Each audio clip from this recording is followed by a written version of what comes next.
How are you doing out there? Oh my God, today I have a special guest. She is extraordinary. Her teaching practices are off the chain, you guys. She is here to just give us some great tips and ideas on how to be extraordinary in the classroom. Introducing Miss Nielsen. Hi. Hey, how are you?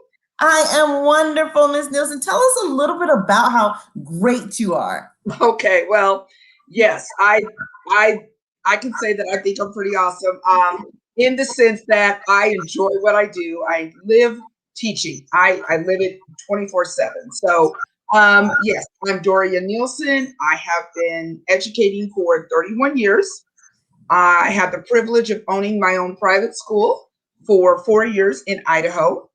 And I have been able to work in the private sector and just a little bit in the public sector. But I truly enjoy making a difference, first in the students' lives. And now I am extending that purpose that I've been working in to educating and guiding and mentoring through coaching teachers. So, yeah, I'm having a lot of fun.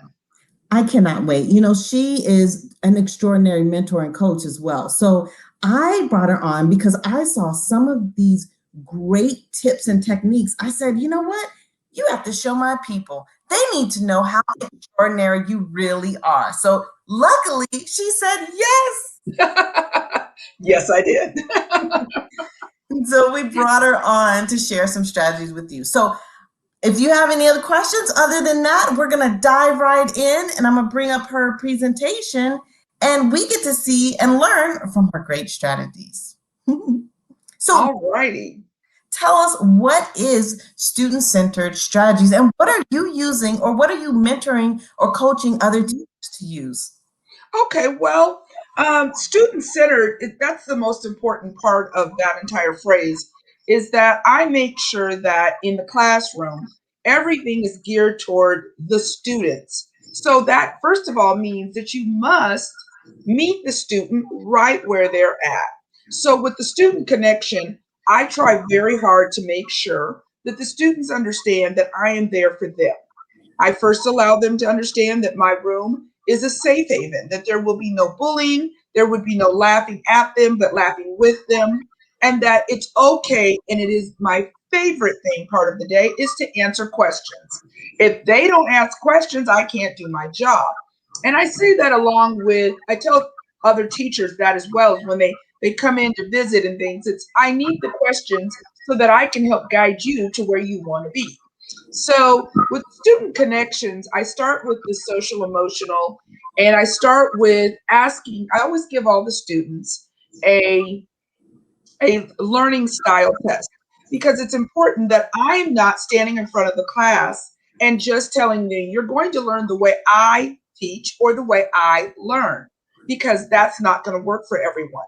So I immediately, the very second day of school, everyone gets a learning style. And then we get to see the uniqueness of each student in the class. So I might post these large post-its with a picture of an ear, a picture of an eye, hands, and then I do the superhero, because those always those children who may have more than one learning style, and I don't want them to feel like, well, where do I belong? So we call that the superhero circle. And so after the children are taking this test, and of course, most children struggle with test taking. So at the second day, I let them know that they get to take a test where they automatically get 100. So when they take this test, I tell them the only way that they can get 100 is because they know themselves.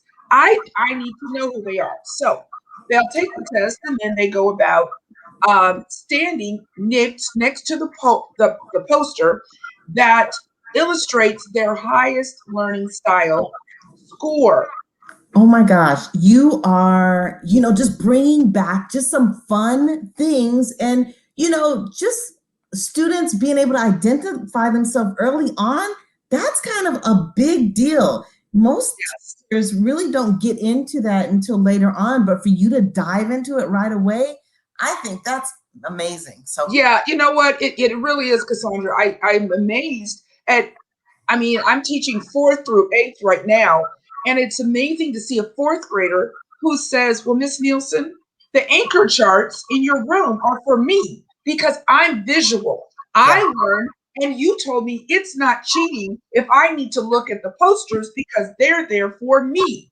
And so it really instills on the child that everything in that room is for their benefit, for their success in their educational experience. And so throughout the year, throughout the time that they're with me, I let them know that if they are reading on a second grade level and they may be in sixth grade, that's okay, that I will provide reading material that meets them right there, but it isn't something that they need to be afraid of or they need to feel somebody will be laughing at them because I make it very clear that everyone is moving on their own journey. But my goal is to get them from point A to point B, and I need them to join me. So one of the things with the student-centered strategy is that I definitely make the student understand their responsibility with their own education, that it isn't mommy and daddy, and it's really not me.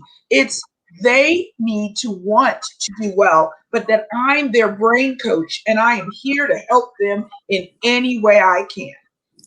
I would love to be in your class. Like I'm just excited. So I can get to know what type of learner I am, so I would love your class. So tell me about the tutoring. Tell me a little bit more about that and what that looks like. Okay, well, I actually own my own tutoring business. It's called Increasing Academic Excellence, and it is a private tutoring environment where I offer one-on-one to varieties of students, not just students that are struggling and are behind or have low grades or have IEPs or whatever that might be, but I also have students who want to keep the good grades, that want to be pushed ahead, that want to skip a grade. Now, I've only had one or two of those, but generally I work with parents who have children who have just literally gotten to their end of their rope. They come and they say, Miss Nielsen, the teacher says they can't read, they can't count, they can't sit still. And so when I meet with them, I immediately ask the child, well, what do you like about school? Because I need to know exactly where they're at mentally and emotionally. And so when they say, well, I like to draw, but I like math, but I don't like reading because it's too hard. So I break it down and I begin to look at any type of past assignments or test. I do give an assessment the first time we meet so that I can have an idea of where their academic gaps are so that I know how to fill those in. And then we move from there. That is nice. I mean, to be in the classroom, to coach, and to tutor afterward, you are a superhero, superwoman right now. Well, I truly do love what I do. And it is important that any teacher or student that is with me understands that I will give 110%. And that 10% is sometimes my time, sometimes it is just my ear, sometimes it is an additional hour to work on an assignment, or I'm going to call the teacher in the evening and say, can you just tell me how your day went? Just so they know that I am a consistent resource, that I am not, well, you didn't show up between 11 and 1. I'm sorry, can't help you. When the teacher may have had an issue at 3 o'clock in dismissal, or the student may be having problems with homework. So, I mean, even just yesterday, I had a sixth grader that said, after tutoring was over at 4:30, Miss Nielsen, can you please stay on? Because I know if I get off, I'm not going to focus and I want to do well. And if you're just here, I know I can do it. So I just told him, I'm going to go to another room, put my laundry away. You stay on. When you're done, you just let me know. And so he stayed on. He finished his closed reading. And he said, Miss Nielsen, that's the best I've done. Thank you very much for your extra time. And that was that. So it didn't hurt me, but it certainly helped him. No, that is amazing. That is so amazing. So tell me about these student-centered strategies, and how does Montessori relate into all these, like all this, how does this all fit together? Well, my philosophy is the person doing the talking is the person doing the learning. Yes. So in my class and in the classes that I help mentor, the students immediately understand from day 2 that it is their responsibility, that is their learning environment. So after providing all that they need with the tools, I let them know that they are going to be allowed to go where they need to go in the room. So I provide large body pillows, I provide recliners, provide little stools, I set up the classroom in such a way that there is generally 3 to 4 desks together. And I sometimes change it up with the shape, a triangle, a square, a circle. And because I want to encourage children to think beyond high school, and I understand not everybody will go to college, and that is okay, that I have created Nielsen University. So all of the stations are named after a college. We have uh, Northwestern, we have Purdue, we have Harvard. And so I give them an idea, an opportunity to look beyond. And then what they have is they're all given at the beginning of the week a syllabus. Now I know everybody's like, a syllabus for a fourth grader. All of the syllabus, they look the same. They look like a month calendar. All of the students have their own calendar, and on the calendar, each day it labels what they're to do at different stations. Now, because this is personalized learning and because I'm meeting the child, my number one thing is to teach them time management. That is very hard with a fourth grader and a fifth grader. But I use timers, and I explain to them that they should be looking at moving every station around 20 to 25 minutes. And within a class period of 50 minutes, easily, after the first 10 minutes of introduction, a student, if they're really focused, they can get about 2 or 3 assignments done amazingly.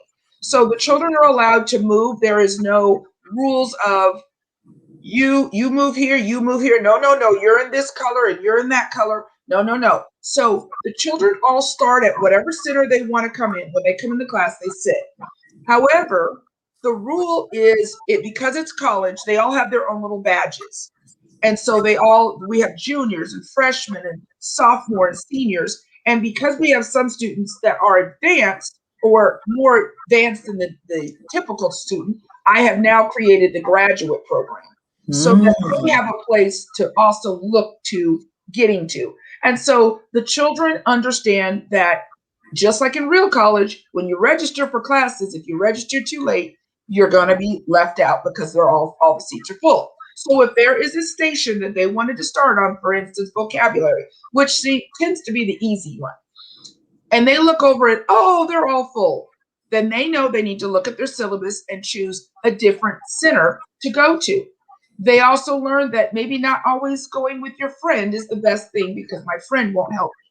So these are learning experiences that the children gain. And then we actually have students that will actually get done with their work by Thursday. Now they have until Friday, but they actually will get done with it on Thursday. And then they're asking, well, what can I do? And that's when I began to give them extensions of, let's do a reading assignment. Let's read this novel. Let's do a plot diagram. Let's do some closed reading. Why don't you come and meet with me? Would you like to help your friend here that's struggling with these vocabulary words? And so it allows them to begin to mentor each other, and it begins to allow them to not look for ways to get in trouble, but to stay productive in the learning environment. So, I mean, I heard so many things there, from differentiating instruction to like your classroom management has to be on point to do something like this. That is like really just outside the box thinking. So tell me a little bit about Socratic seminars, which I love, but I know kind of your style. What do you do? Well, I can tell you that I have cried many tears out of being proud of the students. again, social emotional. You get students that don't want to speak in front of each other, don't want to read their essays. And because my classroom is considered a safe haven, my first thing I let the kids know, and I do this every day for the first month, is your voice counts. Your voice, I want to hear what you have to say. I know in our society we say do as we say, not as we do, but I need to hear what's on that child's mind and heart. So when we have a Socratic seminar, I usually start off with something easy in the beginning of the year to teach the rules about how we respect each other. We don't talk over each other, and we never say but, because but means that everything I said before, I've just voided. So we're going to use however. So when we do the Socratic seminar, I may start off with a particular story, and I may say, we usually start off with something that has a little moral theme to it to help them with right or wrong. And then I allow them to listen to me read the story. And then this is generally like for fourth, fifth, and sixth. Mm-hmm. And I ask them to write notes and to write questions that they want to ask each other. And then what we do is we get the desk in a circle. So we have an inner circle and an outer circle, and they have partners. So they learn that they have to depend on each other. They're also going to help each other. So we have maybe 5 students in the inner circle, and they're the ones that will begin the Socratic seminar. So they begin. The first person that actually asks the question immediately gets 10 extra credit points. That's my in to get them started. They understand that I have no part of this. I am on the outside. I am just observing. I do nothing but manage the timer. And the seminars run 20 minutes in increments. So in time. And so what they do is they begin to ask each other questions. And then we have a hotspot seat, which I love, because any child on the outside that wants to add to the inside circle may get up without permission and get into the circle, right? Wait for the time where there's social, they see the body language that says, I've taken a break, this is your time to speak. And they will begin to say, well, what did you think about this? Or what did you think about that? And so what I've done is I've encouraged the children that tend to be very vocal to really start looking at the students that are quieter and begin asking them, well, Anaya, what do you think about that? I haven't heard your opinion and I would like to hear it. And so we began to respect each other. We began to speak. And what I have found is I am having 7th and 8th graders that are entering into high school, and they're taking speech class, and they're succeeding so much quicker because they've had 3 or 4 years with me where they've done all this public speaking. They've learned that their voice has value and that they know how to speak in such a way that they're not using slang or ebonics, but they're speaking proper English, and they're getting their ideas and their opinions out without being disrespectful, but also being assertive, not aggressive. Oh, wow. I mean, that in itself is fun. And anybody out there, if you want to connect with Miss Nielsen, definitely reach out, because she is there for you to help you. Hopefully, she'll give you some more tips about Socratic seminars, in the chat. So make sure you put your information in chat, and so we can reach out to her and talk to her. I cannot wait to hear, the feedback from this. So let's move on to mentoring and coaching and what that looks like, especially now in a hybrid area, especially now with COVID. So tell me a little bit about hybrid mentoring and coaching. Yeah, well, yeah, the virtual it's not really, fun, and it's definitely more challenging, but it is possible.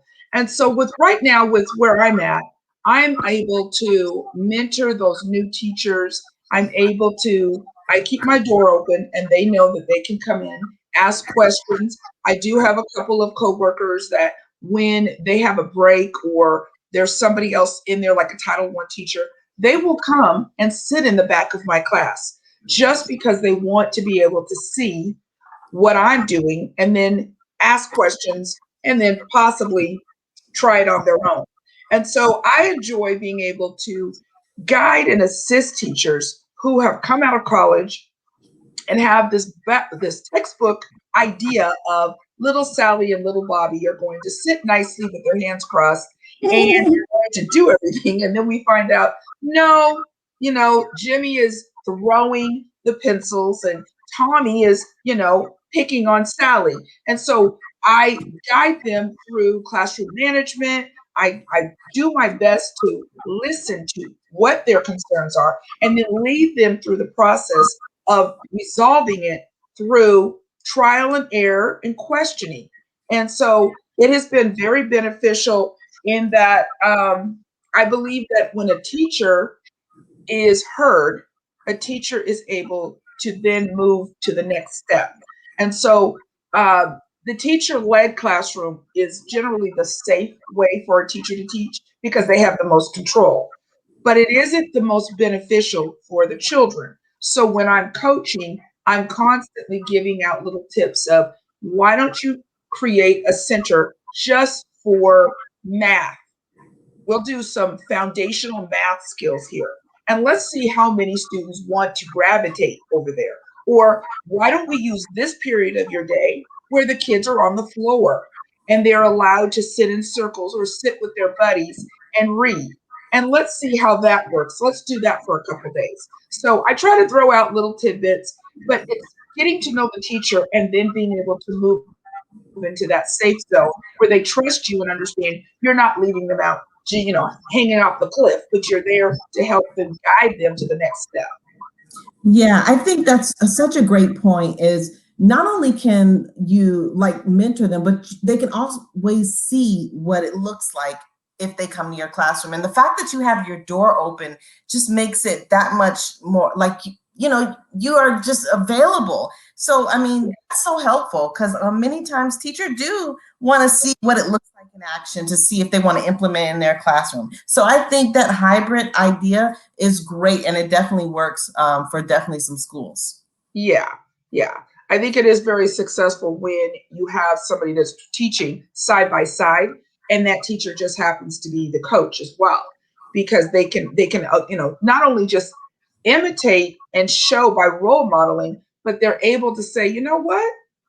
Okay, if you're having a bad day, it may not be me, it may just be this day. Or, she did this, let me see how I can implement it into my class or because it doesn't really matter what grade you're teaching. You just have to work with what you have and meet the kids where they're at, and it will come to fruition. Yeah.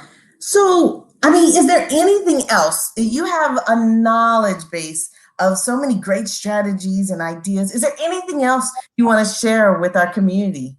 Well, I have my number one goal always is social emotional because we don't know where these children are always coming from. What they when they enter our classrooms in the morning, have they been fed?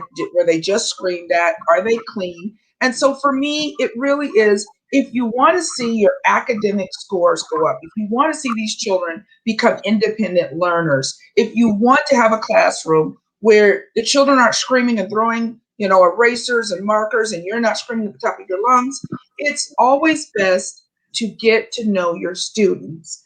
And so one of the things that I tried, and working in a small school in Gary, Indiana, um, with a variety of different types of children, is that I introduced the spoken word poetry, giving the children a chance to write down their feelings and then present them in a safe club atmosphere. And now then you can take that talent that they have and you can, if be share it with the school, share it with the community. But it's something that allows children, with all that we have going on in our society, it's a chance for them to be heard.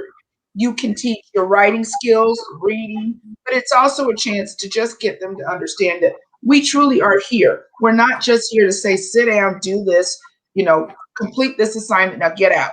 We're here to actually get to know them. And because of that, you will find you have so many wonderful memories because you have all these relationships with these children. Wow, I couldn't have summed it up better myself. I really appreciate you, Ms. Nielsen, for coming and sharing just your knowledge base. I really appreciate you. Thank you for the invite. I've enjoyed myself. Okay, so until next time, Ms. Nielsen will be on the chat. So reach out to her. She's an open book and she's willing to share so much, and I'm really grateful. Okay, I'll talk to you later. Right. Mm, Bye. bye.